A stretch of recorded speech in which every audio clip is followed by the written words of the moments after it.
Trump ने Iran से दो शब्दों में कह दिया, बिना शर्त सरेंडर। ये दो शब्द लिखने से पहले ट्रंप ने खुद भी सरेंडर कर दिया।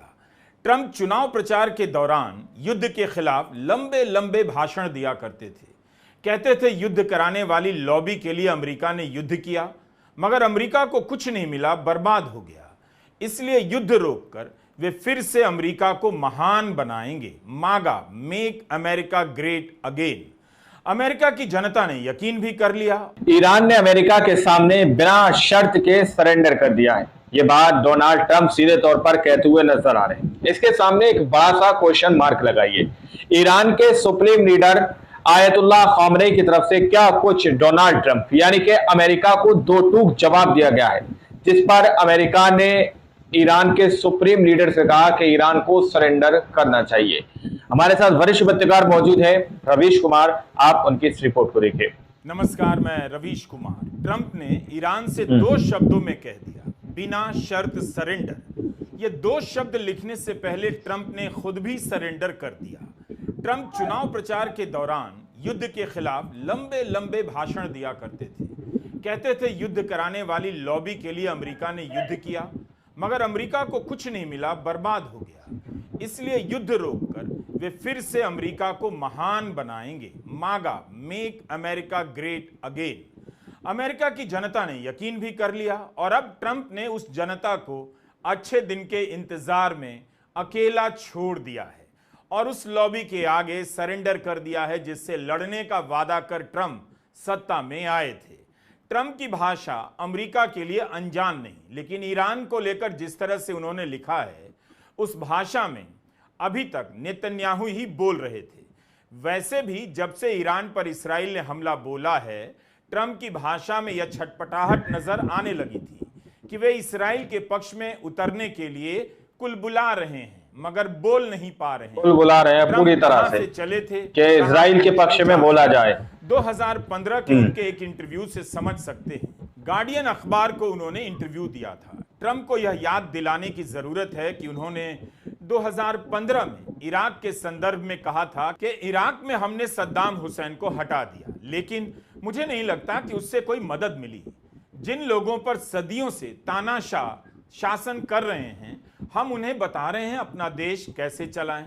इराक आज बर्बाद हो चुका है और ईरान और आईसिस उस पर कब्जा करने वाले हैं।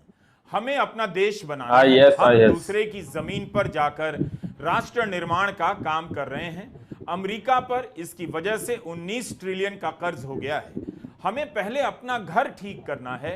हम जिस जिस देश से खुश नहीं, उसे जाकर यह नहीं कह सकते कि हम आपको फिर से बनाने वाले हैं। ट्रंप ने सीरिया में ओबामा की दखलंदाजी की निंदा भी की। 2015 में ट्रंप ने CNN को भी एक इंटरव्यू दिया। इसमें भी ट्रंप यही दोहराते हैं कि लीबिया, इराक, मध्य पूर्व सब तबाह हो चुका है। अमेरिका ने इनके साथ युद्ध करके कुछ भी हासिल नहीं किया।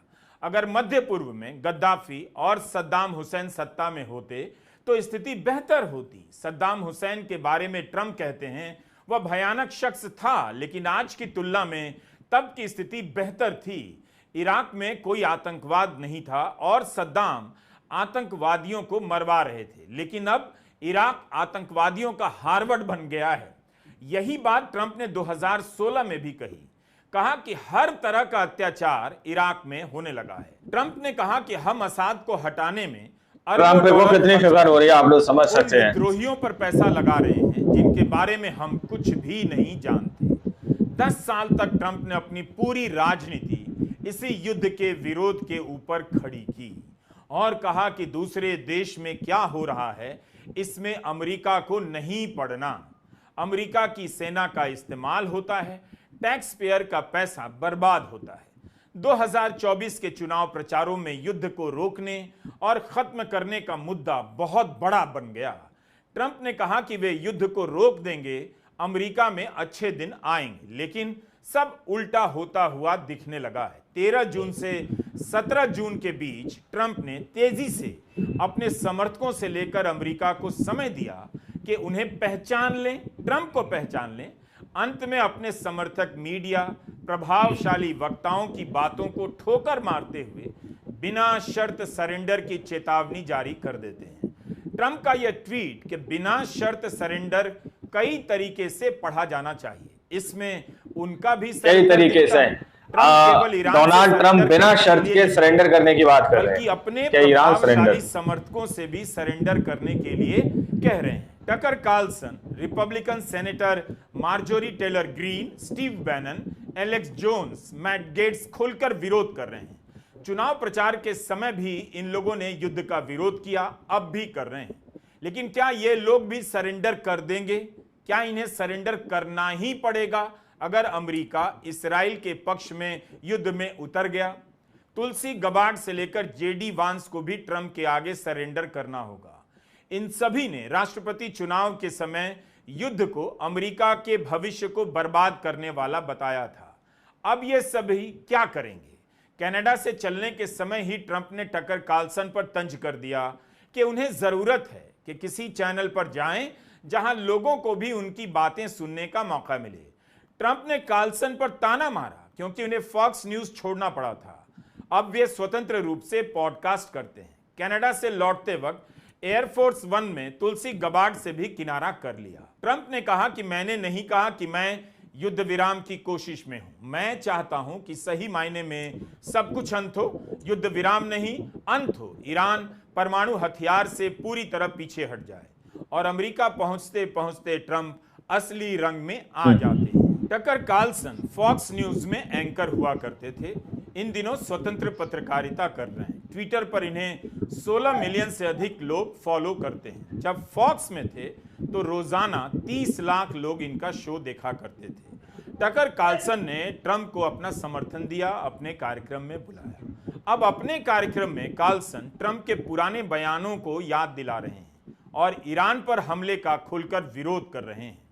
उनके साथ साथ स्टीव बैनन ने भी मोर्चा खोल दिया है और कहने लगे हैं कि अगर अमेरिका ने इस्राएल के चक्कर में ईरान पर हमला किया तो अगले 200 दिन उसके लिए भयानक होने जा रहे हैं। बैनन अमेरिकी मीडिया में बड़ा नाम है।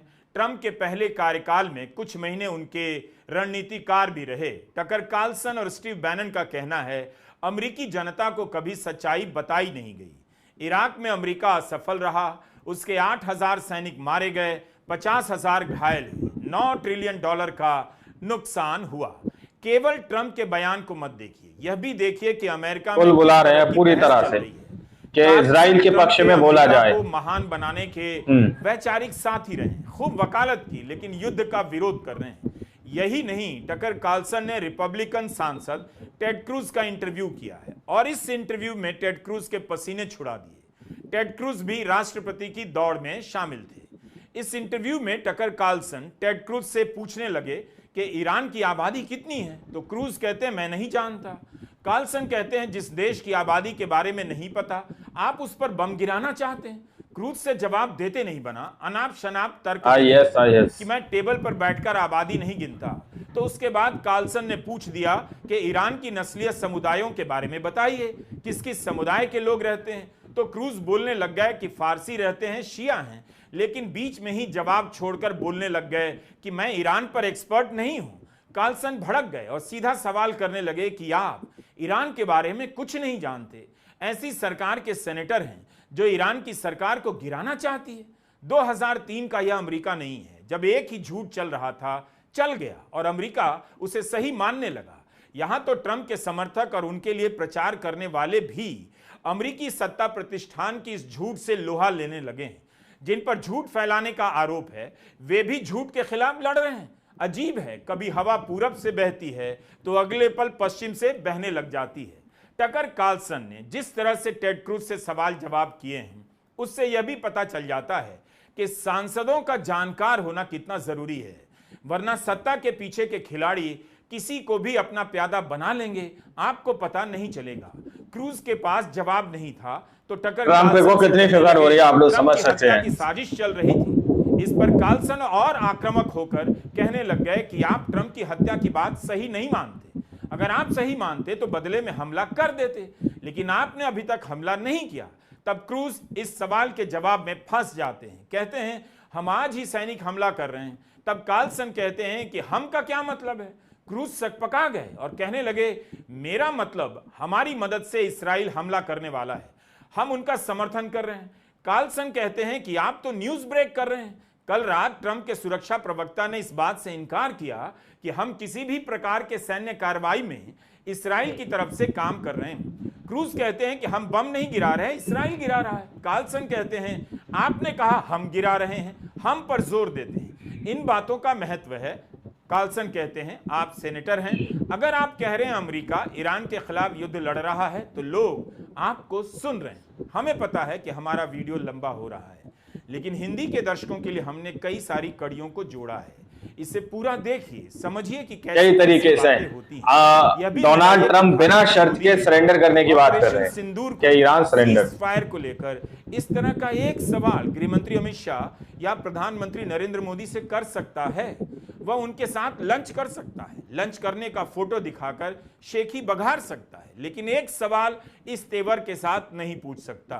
ट्रंप के लिए आसान नहीं है अपने समर्थकों, अपने प्रचारकों को समझा पाना।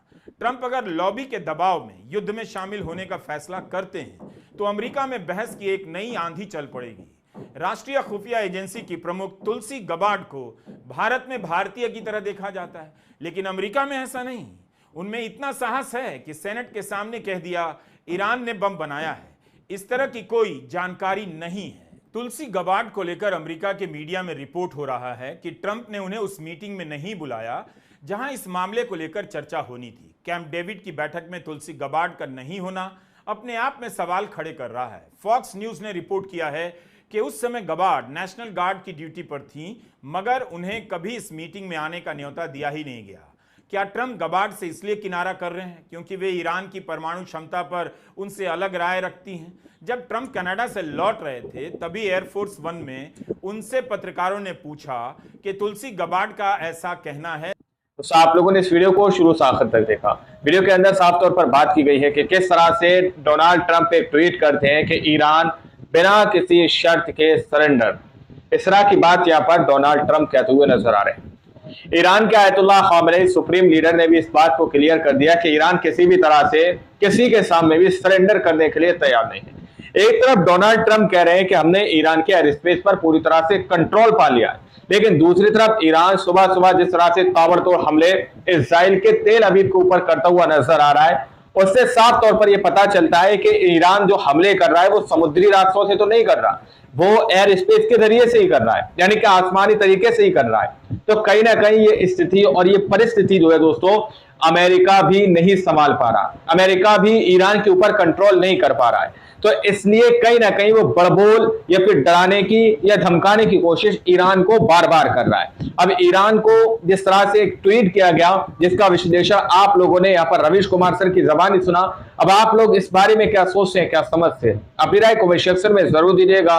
इस तक वीडियो में जब तक के लिए जय हिंद, जय भारत।